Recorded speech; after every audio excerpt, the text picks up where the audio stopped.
Welcome back to another episode of Sorry Not Sorry, Lutheran Apologetics. I'm Pastor Kelly Krieg alongside co-host Pastor Stephen Cholak. And today we will be continuing to look at Aquinas' 5 proofs for the existence of God. And this time we're going to be looking at Aquinas' third argument. This is the argument from necessary being. Yeah, great fun. So, is this argument necessary? Yes. Okay. Just as necessary as the other two were, though. That is true. So, when we look at the argument of necessary being, what are we talking about here?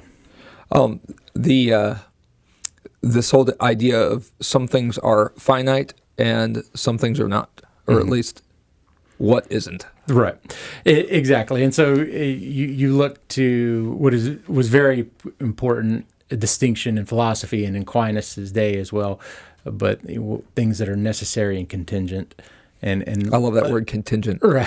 So defining necessary and contingent helps us to understand this argument of necessary being. So things that are necessary, an argument that, or something that is necessary, a statement that's necessary has to be true.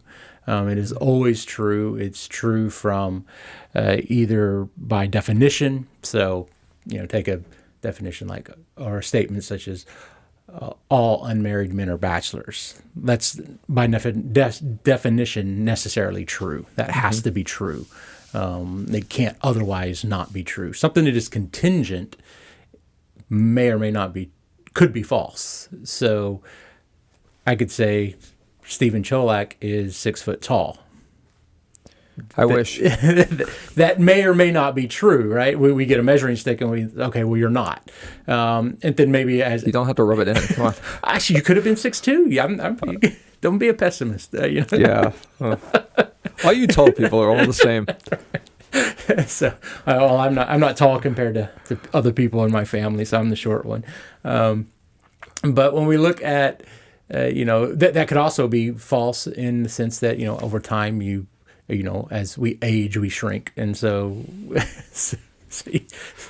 but your ears and your nose continue to grow. They do. Yeah. They grows. It's that old man look, which we all look forward to. Yeah. So understanding the difference between necessary and contingent helps us to understand Aquinas' argument here. And so the argument from necessity he kind of breaks it down into 5 approaches to it. And so the first one kind of says, since objects in the universe come into being and they pass away, it's possible for those objects to exist at one point, but also for them not to exist at any given time. So at this point, we exist. This mic exists. This pen exists. The people out there watching us exist. But there is a point in time when they won't. And there was a point in time when they didn't. And so that kind of starts That's according to Aquinas. According to Aquinas, right. And so... Because they always will now. Well, that's true. Theologically. Theologically. So when we talk about... And so, this is... And when Aquinas looks at this, he's arguing from a natural perspective that, although it is a theological argument, he's arguing on the basis of science of his day. Right. And so when we look at things like this, there's a time when you won't be, or a time when you weren't. And so he starts with that premise. So we can look at this, and this is empirical. You can look and you can see that, this baby that was 2 days old, 9 months ago didn't exist. But now it does. And so it starts with that premise, and then it moves on to the second one. Yeah, so objects are countable, and the objects in the universe are finite in number. Right. So as soon as I read this, I was thinking of John in Revelation, where who are these? There's an uncountable multitude, right? So are they countable? Okay, never mind. Things in the universe are countable. Right. So we can account for things in the universe. We can, theoretically speaking, we can know. And when we look at matter and energy and these types of things in scientific, the idea of the conservation of energy and and matter, that okay, well, everything exists, and so we can count these things that do exist. All objects are accountable. Maybe to put it another way, they're measurable. Right, and that Okay. might be a better way to say we can measure these things. So we count people, but how heavy is something, or what's its mass? Right. Right. And then for that, so if all existent for all existent objects, then they do not exist at some time. Then, given infinite amount of time, there would be nothing in existence. This is that another way of saying that is everything in the universe is contingent. So, including the universe itself is contingent. And this is the nothing can come from nothing, this creatio and ex nihilo, which we account for in theological terms for the creation of everything. But as far as, this pen didn't just appear out of nothing. It didn't just Well, become. the primordial ooze came together, and over millions of years, it realigned itself to be a pen. Exactly. Well, that's the most obvious, right? You just wait a couple more million years, and what it'll be. Yeah, it'll be maybe a pencil. You put in the sharpener enough, it'll be gone, and then it doesn't exist anymore. Here we are. There you go, right? But the idea is that their point is that nothing can come from nothing. So, as given an infinite amount of time, there would be nothing in existence. As everything can go out of existence. Then, at one point, either regressing or going into the future, some things would not exist. Which, and I was jesting at it, but this really flies in the face of the macroevolution theory. Right. I mean, they're saying everything goes up, and Aquinas is saying it goes into nothing. Right. And exactly. And so when you look at, and when they argue most people, when they argue macroevolution as far as Darwinism and these types of things, they use examples of microevolution to prove macro, which doesn't work. But So yeah, so that point is everything in the universe is contingent. So there was nothing can come from nothing. But in fact, there are many objects that exist in the universe. There are. And this is what Aquinas says. There are things that exist. We're not in a point in which nothing exists. We can look around and we can see things that existence itself. The whole idea of being able to be self-actualizing, knowing that I exist. I think, therefore I am. Descartes tells us, that great philosophical axiom. Cogito ergo sum. There it is. There, see, I knew the Latin scholar would bust it out. Yeah, we got a little Latin in here, you guys. So he stole the ex nihilo, but I got back in there. There you go. See, I only know a little bit of a theological Latin, so that's I'll throw it in there as soon as I can. Enough to be dangerous. Right. So, there's many objects that in the universe that actually do exist. So, because that, there must, by necessity, be a necessary being, because things exist.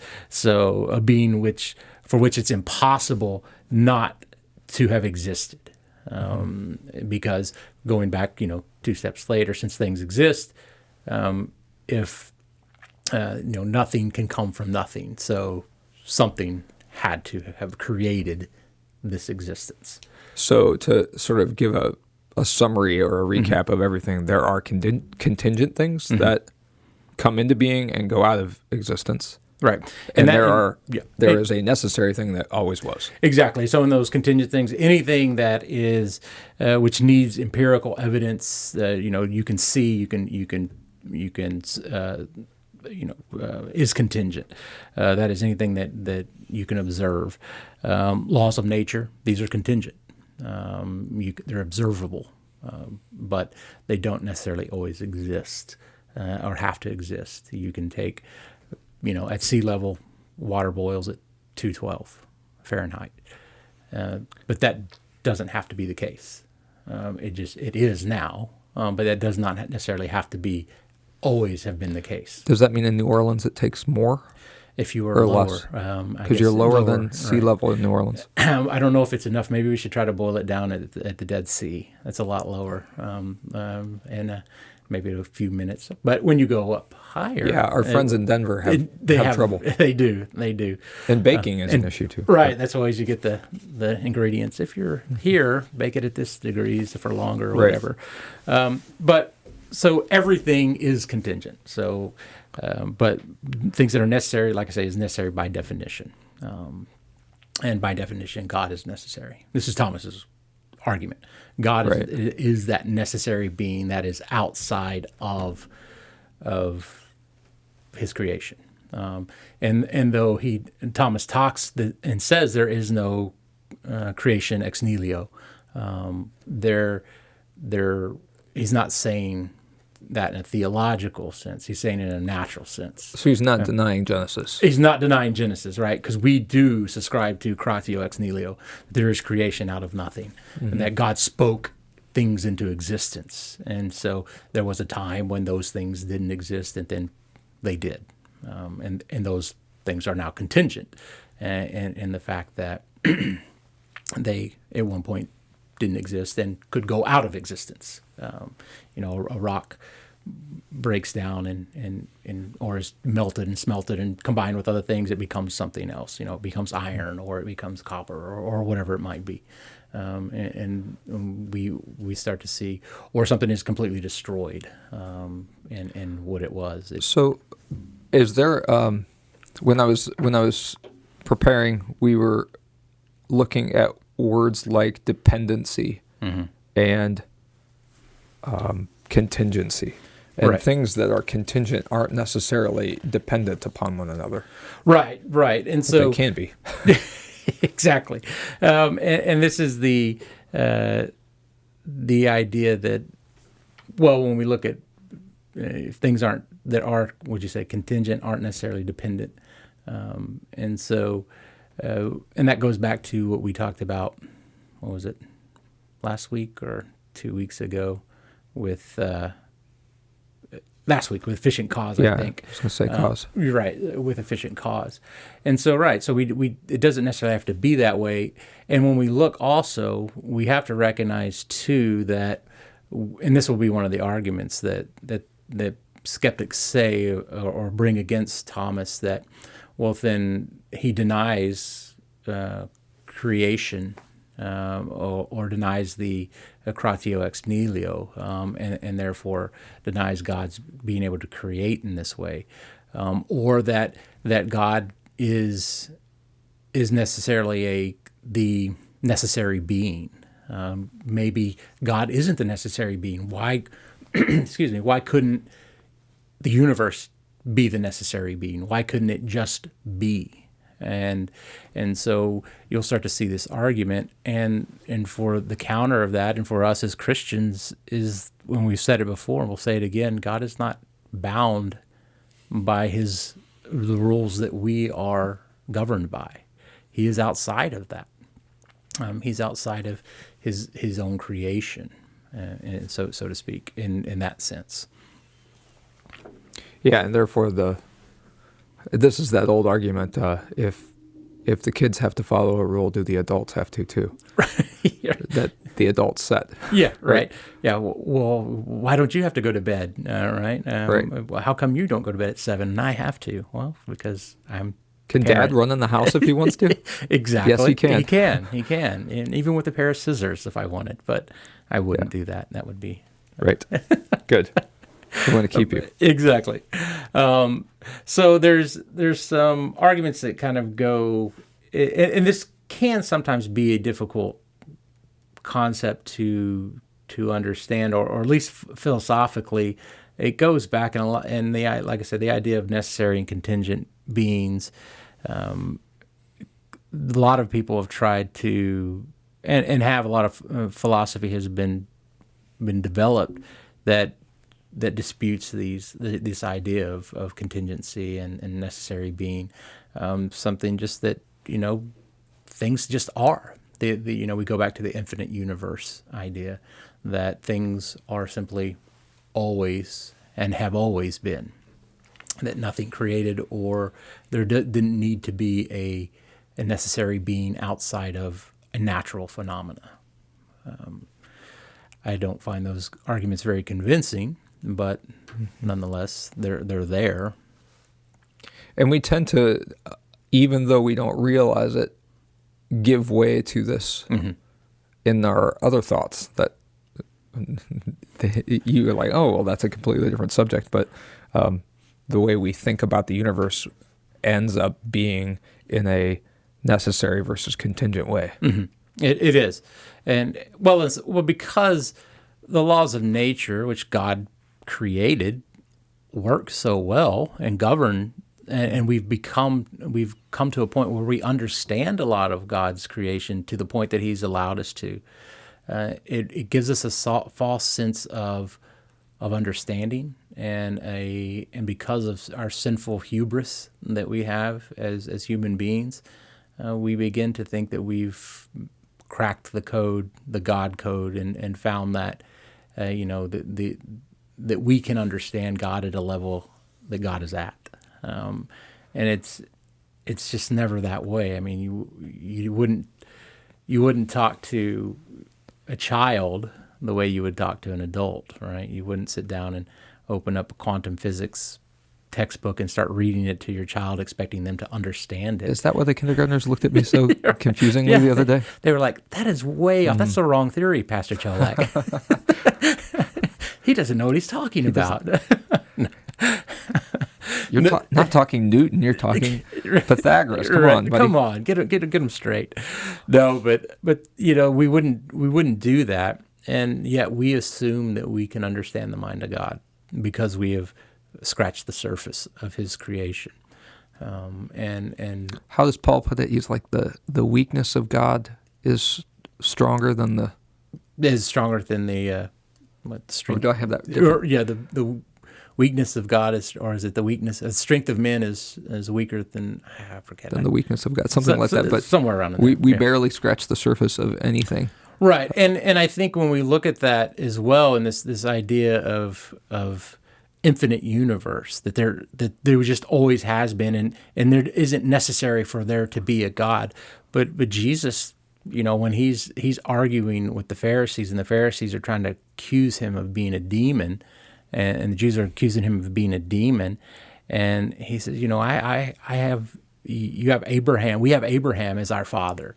And you're saying you were before Abraham, before that, and he knew you, and how do you're just on this earth, these few years, and how do you say that you're not yet 50? And have you seen Abraham? Yeah, and Jesus says, what? Before Abraham was, I am, right? And of course that goes back to the Yahweh, I am, the great I am. He's claiming divinity and Godhead in that sense, but also creating, and also telling us before existence. Yeah, so he's claiming necessary being. He's claiming necessary being, right. and proving that, before there was, I am. And for us as Christians, that's our argument. We don't have to really go any further than that, or have to defend. I mean, we do get into these debates, and apologetics is important, but at a point you have to kind of stop and say, look, this is what it says. This is what God's word says, and this is why. And this is why philosophers such as and theologians such as Aquinas are good for us to read and to think about and try to understand, because they can put a natural argument on a theological subject. So I'm looking at one of these particular questions. Mm-hmm. Would it then follow that the sequence, excuse me, that's not what I wanted. Is it, wow. I saw it, now it's not here. No, it's not there. So I'm just going to go off of my mind. Yeah. That this necessary being is necessary to hold together the contingent things. Right. So would that mean that everything's just a sequence of miracles, as opposed to, and that's what is necessary being, to hold everything each time something happens, or in a set of a time frame, or just at the beginning, right? Is it just Is he the first watchmaker kind of guy? right, or is he actual in here, involved in our existence? And I think we can look at one. We recognize that God does govern our world and its existence and its what am I trying to say? Its continuance in by setting up these laws of nature and physics and these types of things that we've come to understand. And he does that, and that's the way in which he governs things. So he uses his invention of gravity and his invention of physics and his invention of whatever these scientific principles might be to govern those. And so in that sense he's not. But I wouldn't say he's I wouldn't still say that's a watchmaker God, because in every instance of life, especially human life, we'll look to that, of human life being in existence, that is miraculous. That is, without God, that doesn't happen. And I think we can look at other natural phenomena or other natural, occurrences, and recognize just that as a miraculous thing, that God has used a natural process to bring things into creation. So animals, weather patterns, whatever might, the rotation of the sun and the stars and astronomy and these types of things. But he is definitely involved in his creation. Yeah, and necessary for it, we would say. And necessary for it, yeah. And that's the point you're trying to make. It is necessary. You take God out of that, and that's when we look at a cause, the first cause. You take a God, the first cause, out of that, nothing else exists. The dominoes don't fall. Right, no one pushes it if there's no first mover. Yeah, you have to have Nothing that prime moves. mover. You have to have that first mover. You have to have that first cause, and you have to have that necessary being. There is a necessary being to be the first cause, to be the first, the prime mover, to do those things. And as Thomas says, that's God. Yeah, I like how these things are all. When we started looking at them, you're like, okay, there's some holes in here. But then when you get to 3, you're starting to see them overlap and support each other.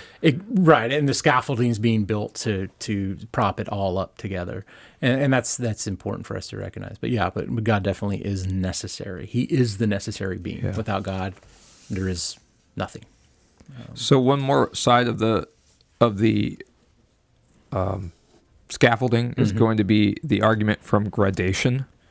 That's that's argument 4. That is argument 4, right? And that's what we're going to cover next week. Yeah, I think that'll be what we'll be able to get on to next week. It's a fun argument, and so it's a looking of there's something is this idea of something, this gradation of things, good or better, best, these types of things. What's the absolute good? And we'll look to see that's going to be God. And this is one of those moments of overlap with classical education too, because when we're teaching our students, we want them to see the good, the true, and the beautiful. And so what's the gradation of these things, particularly good things? Well, you're right, and true, and beautiful, right? There are, and we look to God and we see that, and God will be the answer. And the source. But all right, well, I guess we'll leave it there. I think if we've covered enough for Thomas's argument from necessary being. Remember, all y'all out there, to continue to like, subscribe, hit the bell, make it ding. Share this with your friends, your colleagues, people you don't like, people you do like. Whoever you want to, just like and share that. The more it gets out there, the more the better it is for us, so that we can continue to bring stuff like this out to you. But as far as that goes, I guess we'll wrap it up here. So for Sorry Not Sorry, I'm Pastor Krieg. And I'm Pastor Cholak. God's peace.